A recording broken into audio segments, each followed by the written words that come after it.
창세기 20장 1절에서 18절.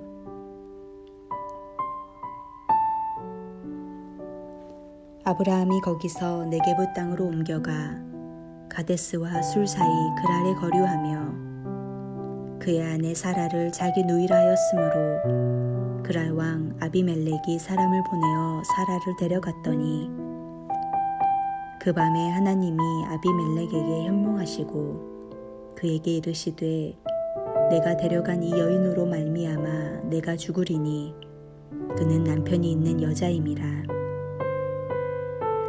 아비멜렉이 그 여인을 가까이 하지 아니하였으므로 그가 대답하되 주여 주께서 의로운 백성도 멸하시나이까. 그가 나에게 이는 내 누이라고 하지 아니하였나이까.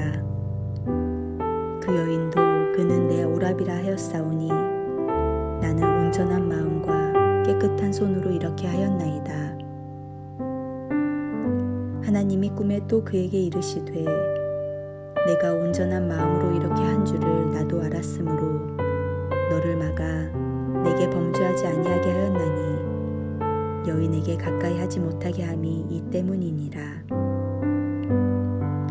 이제 그 사람의 아내를 돌려보내라. 그는 선지자라.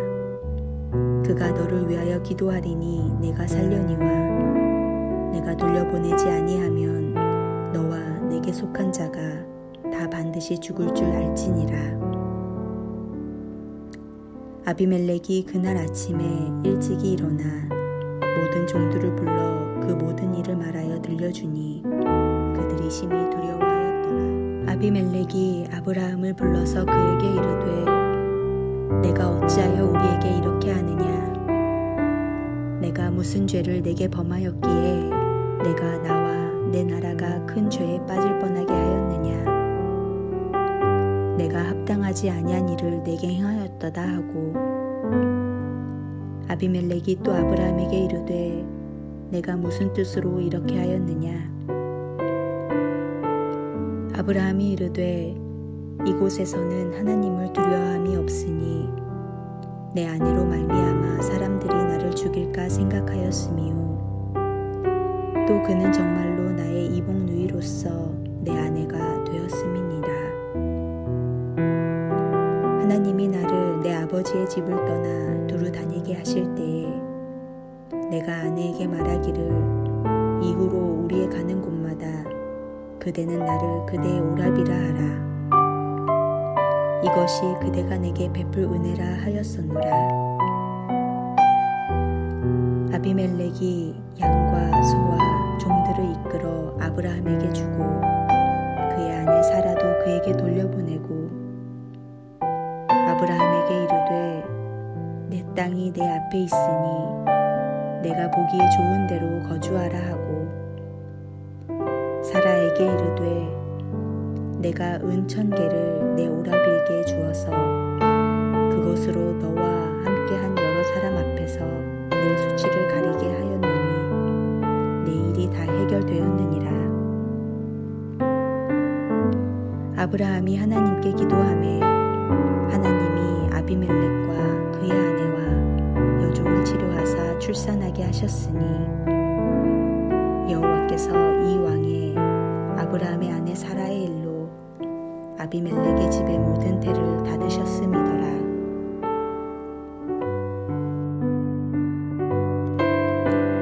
삶 전체를 흔드는 두려움은 하나님에 대한 믿음이 약해질 때 찾아옵니다. 어떤 이유에서인지 아브라함은 거처를 그랄 지역으로 옮겼습니다. 그리고 그곳에서 애굽대의 실수를 반복합니다. 그는 믿음이 흔들려 또다시 수치를 당하게 됩니다. 그런 하나님께서는 아브라함을 그냥 내버려 두지 않으시고 아브라함의 삶에 개입하셔서 보호하십니다. 창세기 20장은 어떤 신앙인이라도 흔들릴 수 있으며 그 흔들림으로부터 하나님께서 붙들어 주신다는 것을 보여주고 있습니다. 오늘 본문은 아브라함이 12장에 있었던 이집트에 있었던 일의 반복과 같은 사건입니다. 기억해 보십시오.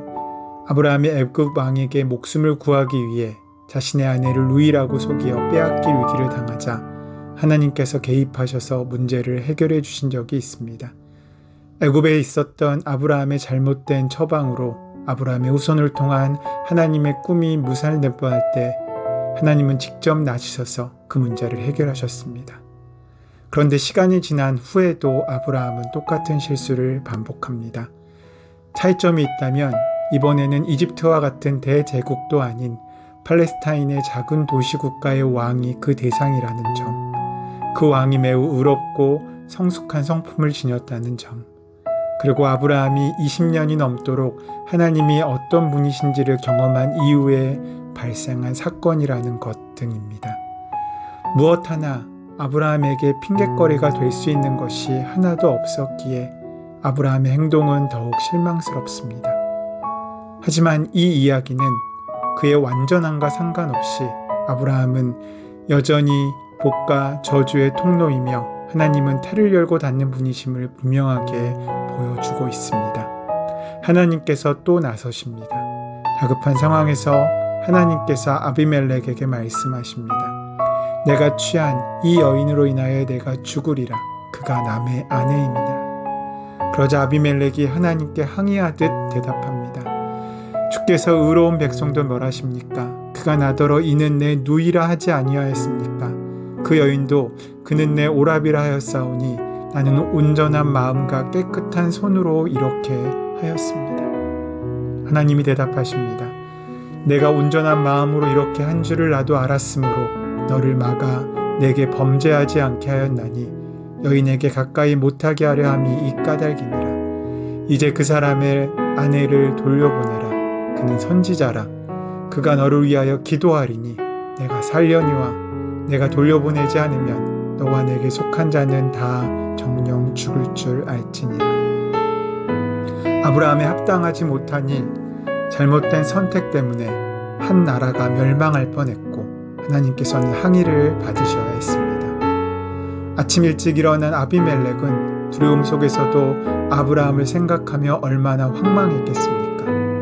그는 자기의 신복들에게 자초지종을 다 말한 후에 아브라함을 불러들이라고 합니다. 아비멜렉은 앞에 서 있는 아브라함에게 이렇게 질문합니다. 내가 어찌하여 우리에게 이렇게 하느냐? 내가 무슨 죄를 내게 범하였으니 내가 너와 내 나라에 큰 죄를 빠질 뻔하게 만들었느냐? 내가 합당하지 않은 일을 내게 행했느냐? 도대체 내가 무슨 의견으로 이렇게 행했단 말인가? 그렇습니다. 그랄왕 아비멜렉의 힐문대로 아브라함 그는 합당하지 않은 일을 행했습니다. 하나님께도 물론이고 아비멜렉에도 물론이고 그 아내 사라에게도 말입니다. 지금 상황이 어떤 때입니까? 하나님의 천사가 다녀간 후 약속의 자녀 이삭에 대한 이름이 주어진 때입니다. 하나님께서 말씀하신 기다리려고 명한 그 기한을 앞두고 있던 시기였습니다. 그런데 이때 아브라함이 여기에서 흔들리면 어쩌자는 것입니까? 17장에서 하나님께서는 아브라함에게 내 앞에서 행하여 완전하라 라고 말씀하셨습니다. 지금 아브라함이 누구 앞에 서 있는지 분명하다면 무엇을 해야 하는지 어떻게 해야 하는지도 명확해집니다. 비록 스스로는 불완전하고 연약하지만 그는 전능하신 하나님 앞에서 분명히 행할 바 곧 의와 공도를 행해야 했습니다.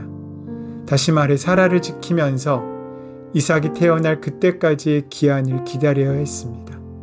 그리고 그는 바로 왕 앞에서 있기 전에 하나님 앞에 서 있다는 사실을 기억함으로 완전해져야 했습니다. 하나님을 방패 삼아야 했습니다. 한 실수를 고치시기를 원하셨던 하나님의 마음과는 달리 아브라함은 자기의 약한 부분에서 또다시 쓰러지고 있습니다. 약점은 하루아침에 고쳐지거나 강점으로 바뀌지 않습니다. 항상 부단히 노력하며 고치기 위해 애쓰고 노력해야 합니다. 내 자신의 실수가 반복되는 부분이 어딘가를 깊이 생각해 보아야 합니다. 그 부분은 언제든지 다시 터질 수 있으므로 조심해야 합니다. 강한 부분을 계속 강화시켜 나간다고 해서 전체가 강해지는 것이 아닙니다. 약한 부분을 고쳐가는 것, 단점을 보완하는 것, 이런 것들이 승리의 비결입니다. 이후에 아브라함은 별다른 실수를 하지 않습니다. 하나님의 존재를 무시하지 않는 사람, 하나님과의 관계를 결코 포기하지 않는 사람, 이런 신앙인이 흔들릴지라도 반드시 붙들고 있어야 할 포기할 수 없는 것이 하나님과의 관계입니다.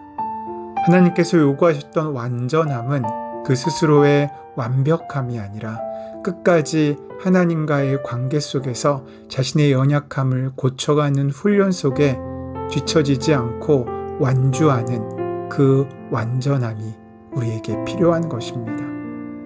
하나님께서는 하나님의 뜻을 알고 그 뜻대로 행동하는 사람들을 통해 이 땅에 하나님의 나라를 드러내기로 작정하셨습니다. 이것은 창세기가 우리에게 말씀하고 있는 주제입니다. 하지만 그 원동력은 인간의 의지나 성품이 아니라 하나님의 자비와 오래 참으심이란 진리도 결코 잊어져서는 안 됩니다. 위대한 중보자이고 용맹한 사령관의 모습을 과시할 정도로 그 믿음이 성장하던 아브라함의 명성을 바닥에 떨어진 질그릇처럼 산상조각 내어버리는 하나님의 말씀은 진정한 하나님 나라의 확장의 원동력이 무엇인지를 우리에게 보여줍니다. 우리를 의지하지 않는 것이 아니라 우리를 의지하는 것이 아니라 하나님을 온전히 의지하고 끝까지 그 사랑에 기대어 넘어져도 다시 일어나는 그 삶의 노력이 우리의 힘이고 능력입니다. 바로 그것이 믿음의 시작이며 복의 근원의 삶이 될 줄로 믿습니다. 오늘 하루 그 은혜가 함께 하시는 귀한 하루 되시기를 소원하고 축원합니다. 하나님의 나라의 모든 것이신 하나님, 제가 가진 것이 아니라 하나님을 믿고 우리의 삶의 자리에 나아가게 하여 주시옵소서. 그리하여 우리가 세상의 권세 앞에 서 있는 것이 아니라 세상의 모든 것을 주관하시는 하나님 앞에 서 있는 자임을 기억하며 살아가게 하여 주시옵소서. 우리 주 예수 그리스도의 이름으로 기도드립니다. 아멘. 이제 다 함께 조용한 마음으로 주신 말씀을 묵상하며 그 말씀이 우리 삶의 실상이 될 수 있도록 함께 마음을 들이며 기도하며 하루를 시작하시기 바랍니다. 함께 기도하시겠습니다.